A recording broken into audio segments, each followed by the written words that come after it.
하나님 말씀 보시겠습니다. 우리에게 허락하신 하나님의 말씀은 에베소서 5장 1절부터 14절까지입니다. 저와 여러분이 함께 봉독하시겠습니다. 그러므로 사랑을 받은 자녀같이 너희는 하나님을 본받는 자가 되고 그리스도께서 너희를 사랑하신 것 같이 너희도 사랑 가운데서 행하라.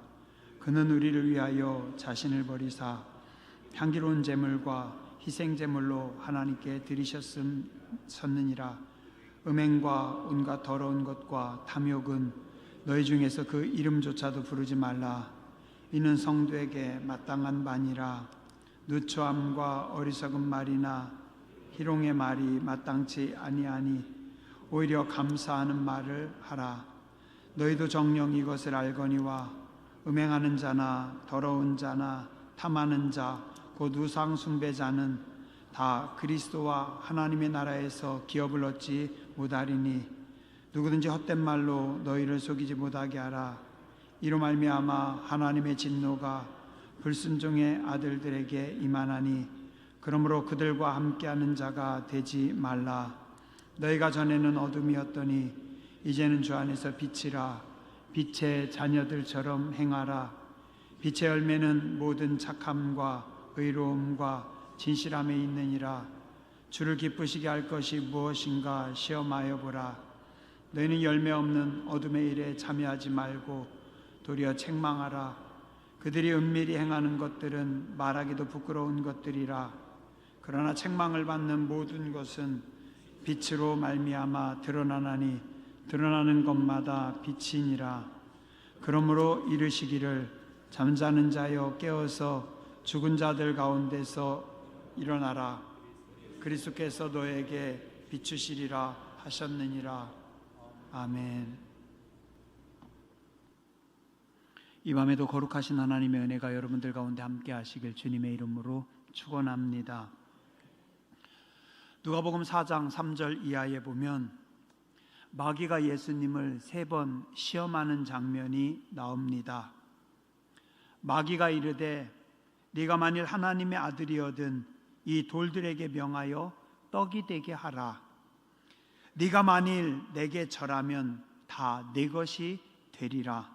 3번째, 또 이끌고 예루살렘으로 가서 성전 꼭대기에 세우고 이르되 네가 만일 하나님의 아들이거든 여기서 뛰어내리라. 마귀는 예수님의 능력을 의심합니다. 네가 만일 하나님의 아들이면 이 돌들로 떡을 만들어라.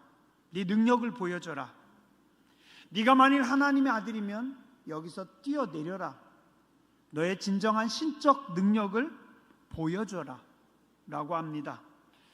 그때 예수님의 대답은 어떠셨을까요? 예수께서 대답하시되 기록된 바 사람이 떡으로만 살 것이니라 하였느니라. 기록된 바 주 너희 하나님께 경배하고 다만 그를 섬기라 하였느니라. 3번째, 주 너희 하나님을 시험하지 말라 하였느니라. 첫 번째, 사람이 떡으로만 사는 것이 아니다. 마귀야, 사람은 떡으로만 밥만 먹고 사는 존재가 아니라 하나님의 말씀을 먹고 사는 존재니라. 사람은 하나님께만 경배하고 하나님만 섬기는 존재니라. 주 너희 하나님을 시험하지 말라. 사람은 하나님을 시험하는 존재가 아니다. 자, 차이가 뭔지 여러분들 혹시 지금 느끼셨나요? 다시 설명할게요. 마귀는 예수님의 능력을, 예수님의 힘을, 예수님의 파워를 의심하면서 그걸 가지고 흔들고 질문했어요. 근데 예수님은 능력이 힘이 아니라 사람의 본질, 인간의 본질, 인간의 자기 정체성에 대해서 말씀하고 있습니다.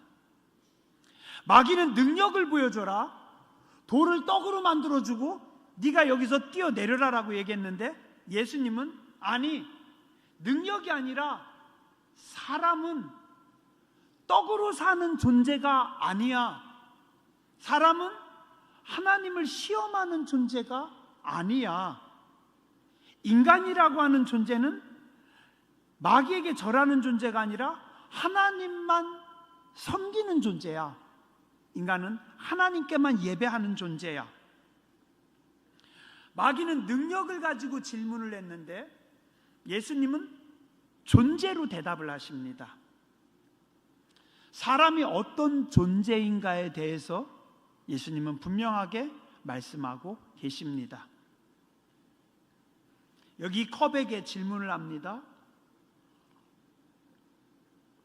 야, 너 네 속에 꽃씨를 넣고 너는 꽃을 싹 틔워서 꽃을 키울 수 있니? 라고 얘한테 질문을 했어요.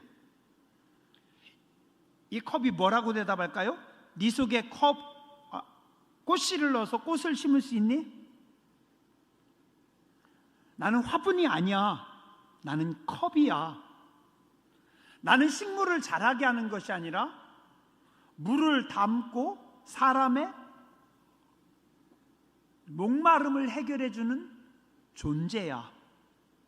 나의 존재는 화분이 아니라 나의 존재는 컵이야 라고 대답을 하는 겁니다. 대학교 1학년 때 철학 시간에 아이덴티티, 즉 자기 정체성에 대해서 배웠습니다. 물론 그때는 이해를 못했죠. 30몇 년의 세월이 지난 후에 이제 조금씩 이해가 됩니다.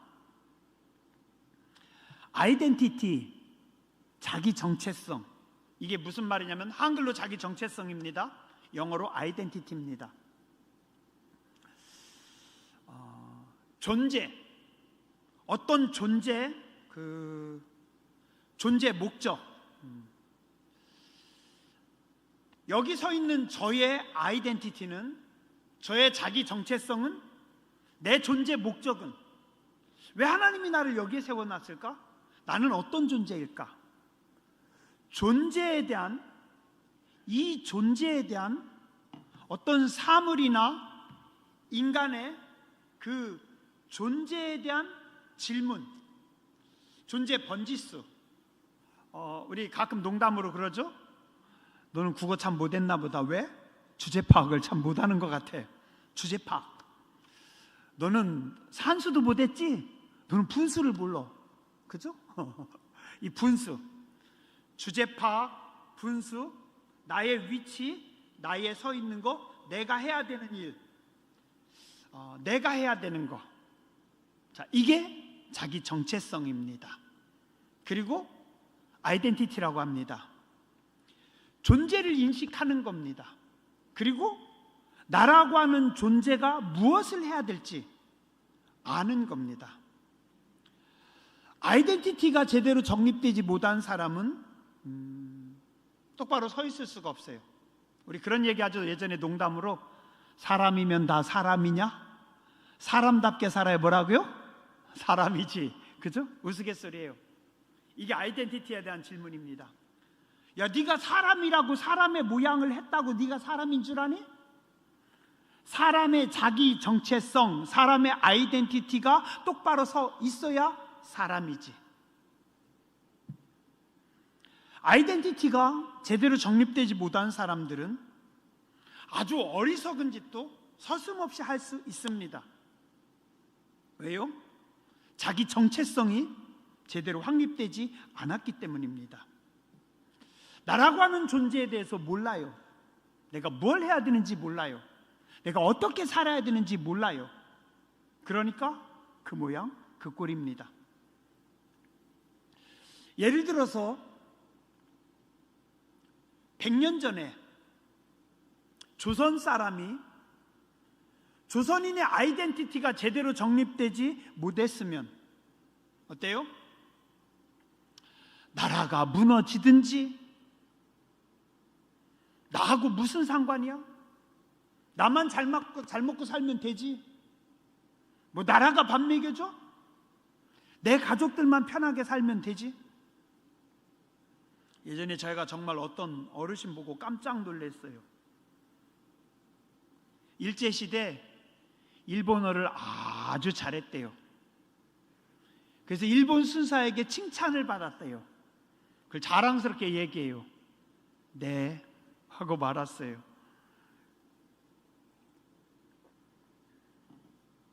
아이덴티티가 제대로 정립이 됐으면 부끄러워서 말을 안 했겠죠. 나라가 무너지면 어때? 나라가 없으면 어때? 나만, 내 자식들만 잘 먹고 잘 살면 되지. 일본 순사의 앞잡이 노릇을 합니다. 순간의 현실만, 눈앞만 쫓아가는데 아이덴티티가 제대로 정립이 되지 않아서 매국노가 될 수도 있습니다. 자, 반대로 아이덴티티가 제대로 정립된 분은 비록 내가 지금 죽는 한이 있어도, 내 자식들이 고생하는 한이 있어도 나는 조선인이야. 그러므로 조선을 위해 싸우고 이 조선을 내가 지킬 거야. 내가 힘은 없지만 나는 나의 모든 것을 다 던져서 내 나라, 내 민족, 조선을 위해 싸울 거야. 그래서 다 버리고 독립투사가 된 겁니다. 자기 정체성, 조선인으로서 아이덴티티가 제대로 서 있는 분입니다. 고려 말에 그런 일이 있었습니다.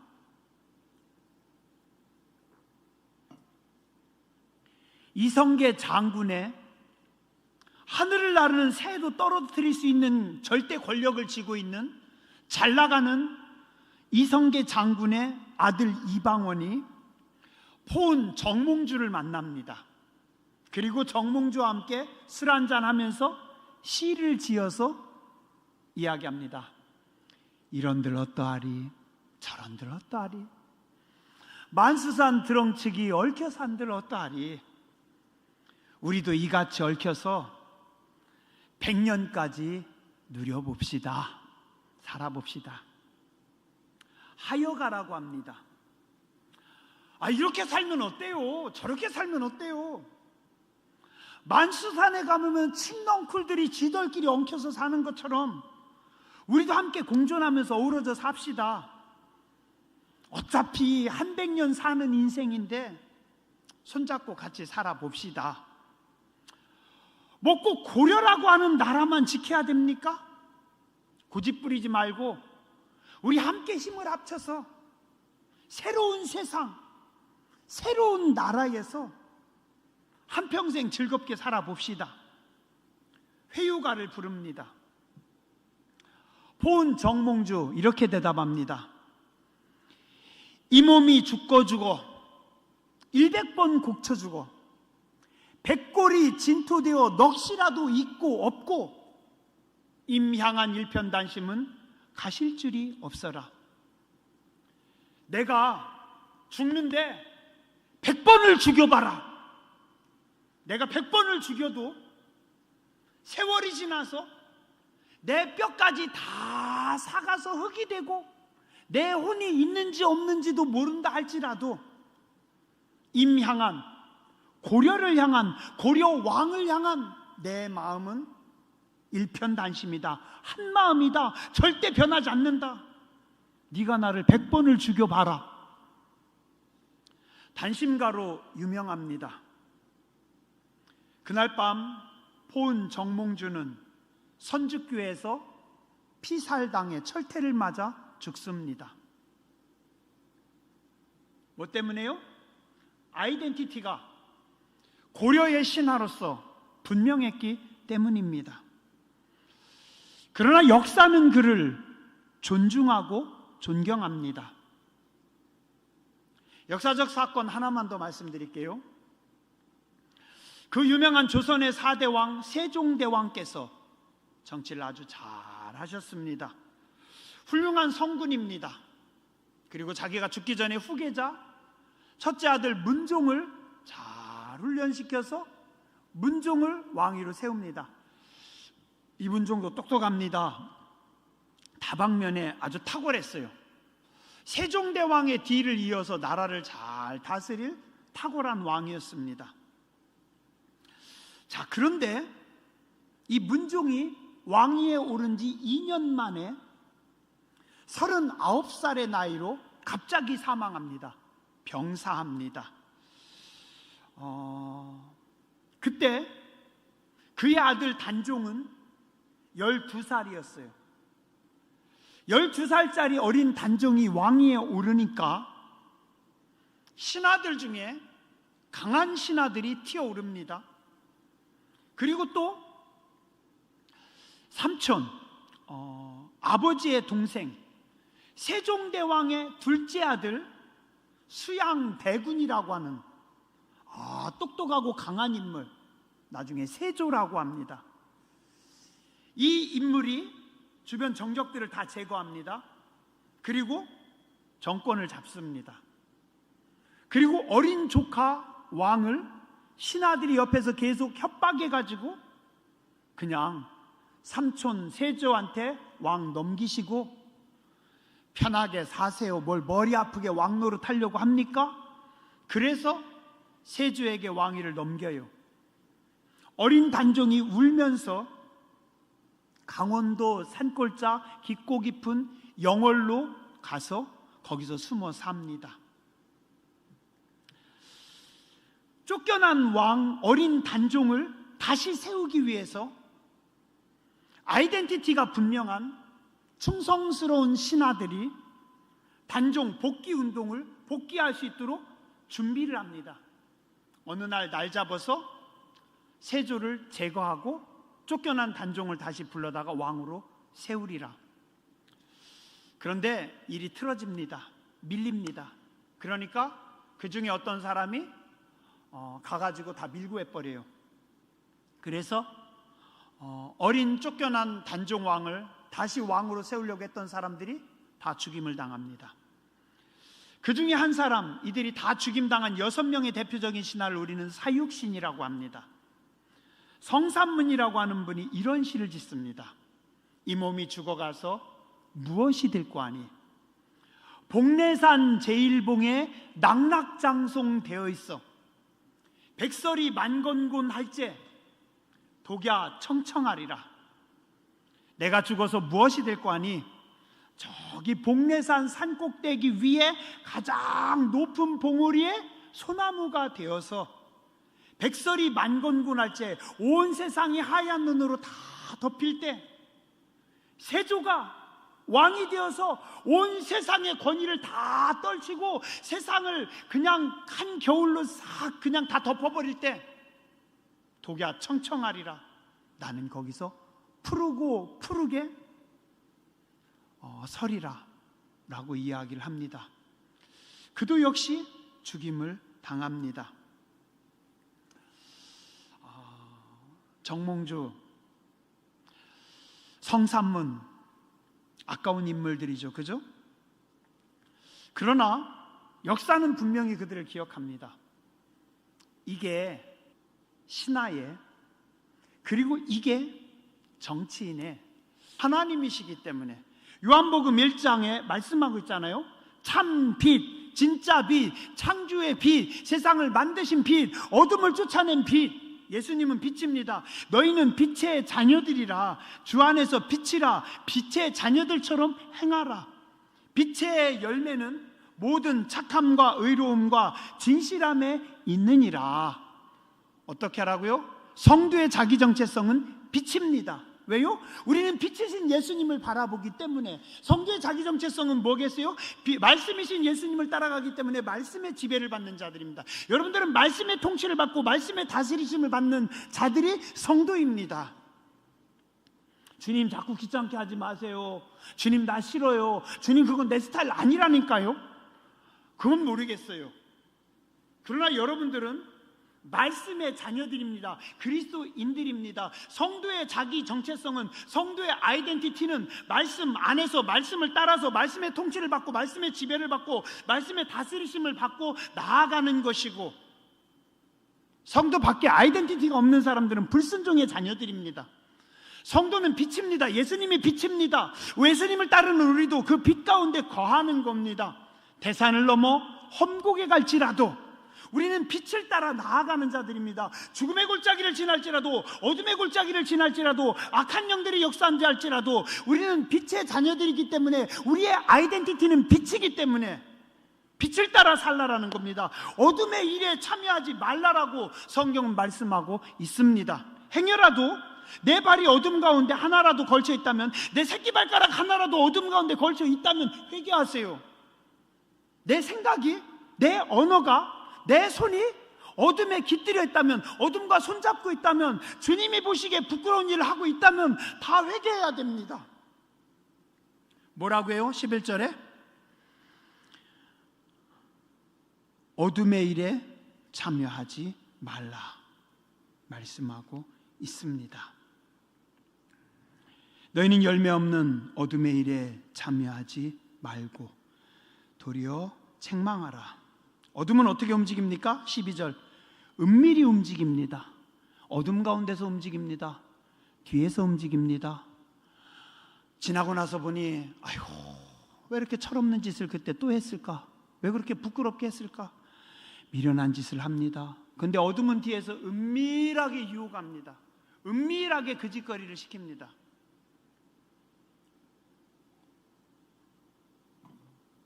중고등학교 때요, 친구들하고요, 동네 형들하고요 어울려가지고 그때는 용감하게, 그때는 자랑스럽게 서리한 걸 자랑했어요. 용감스럽게 내가 이렇게 참, 미련해서 그래요. 그죠? 지나고 나서 보니 참 말하기도 부끄러운 것들입니다. 13절, 그러나 책망받는 모든 것은 빛으로 말미암아 드러나나니 드러나는 것마다 빛이니라. 하나님 앞에 서면 여러분의 모든 생각, 여러분들의 모든 언어 다 하나님 앞에 다 드러납니다. 모를 것 같아요? 다 압니다. 다 압니다. 하나님 앞에 서면 다 드러납니다. 우리는 어둠의 일에 참여하면 안 됩니다. 그러므로 14절 뭐라고요? 잠자는 자여, 이제 깨어서 죽은 자들 가운데서 일어나라. 언제까지 거기서 잠잘 거고, 언제까지 거기서 죽은 자들 속에서 같이 죽은 신용을 하고 있을 거냐? 일어나라. 성도의 정체성은 잠자는 것이 아니라, 죽은 자가 아니라, 성도의 정체성은 일어나는 겁니다. 1년 내내 했잖아요. 작년에 일어나라, 함께 가자. 일어나라고요.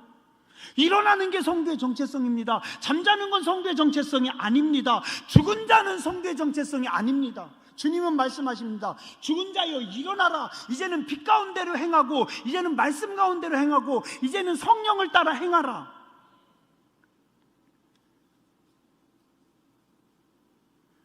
성도의 자기 정체성은, 아이덴티티는 깨어있는 겁니다. 깨어있는 겁니다. 목사의 자기 정체성은 뭘까요? 이표 목사의 자기 정체성은 뭘까요? 하나님 앞에 날마다 몸부림칩니다. 하나님 제대로 하고 있는 겁니까? 하나님 맞습니까? 하나님 그런데 왜 이렇습니까? 하나님 저 혹시 교만한 거 아닙니까? 날마다 물어봅니다. 요즘 한 2달간 계속 제 가슴을 때리는 찬양, 교만한 마음을 내버리고, 아직도 한참 교만합니다. 그냥 그래서 이 단어가 계속 제 마음에 돕니다. 맞아요. 교만함을 내려놔야 돼요. 십자가의 은혜를 사모합니다. 복되신 말씀 따르려고 왔습니다. 영광의 찬송 부르려고 왔습니다. 목사의 아이덴티티는 뭘까? 주님 부르시는 그날까지. 장로님의 아이덴티티는 뭘까? 허장로님, 장로님의 아이덴티티는 뭘까? 권사의 아이덴티티는? 속장? 제가 세웠다고 생각하지 마세요. 저 잘 몰라요. 여러분들 몰라요. 제가 뭘 알겠어요? 제발 이표라고 하는 인간이 여러분들을 속장으로 세웠다고 생각하지 마세요. 이 표라고 하는 인간이 여러분들 인도자로 세웠다라고 생각하지 마세요.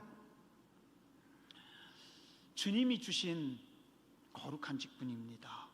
속장이, 인도자가, 교사가 주님이 주신 거룩한 직분입니다. 주 안에서, 주 앞에서 나의 아이덴티티를 찾는 겁니다. 나의 정체성을 찾는 겁니다. 내가 왜 이러지? 나 이래도 되는가? 주님 맞습니까? 두 손 들고 십자가 앞에서 물어야 됩니다. 주님, 제 자기 정체성이 뭘까요? 윤동주 시인이 일본의 그 감옥에서 얼마나 많이 몸부림쳤을까요? 내 조선인의 아이덴티티는 뭘까? 나의 정체성은 뭘까? 나는 어떻게 살아야 할까? 나는 이 시대에 어떻게 살아가야 될까? 그래도 내가 배운 사람인데, 그래도 내가 지성인인데, 그러면서 지은 시가 뭐예요? 죽는 날까지 하늘을 우러러 한 점 부끄러 먹기를, 잎새에 이는 바람에도 나는 괴로워했습니다. 별을 노래하는 마음으로 모든 죽어가는 것을 사랑해야지. 그리고 오늘도 나에게 주어진 길을 걸어가야지. 자기 정체성을 찾기 위해서, 아이덴티티를 찾기 위해서 몸부림쳤습니다. 저는 그게 성도라고 생각을 합니다. 천류역정에 나와 있는 그 주인공처럼 우리도 하나님 앞에 서는 그날까지, 우리가 하나님을 만나는 그날까지 주께서 내 손 잡으시고 잘했다, 수고했다, 애썼다, 김권사야, 이 집사야, 내가 안다, 내가 안다, 애썼어, 애썼어. 성도의 아이덴티티는 예수님의 사랑 안에 거하는 겁니다. 순종의 사람들입니다. 빛입니다. 일어나는 자들입니다. 기도하겠습니다.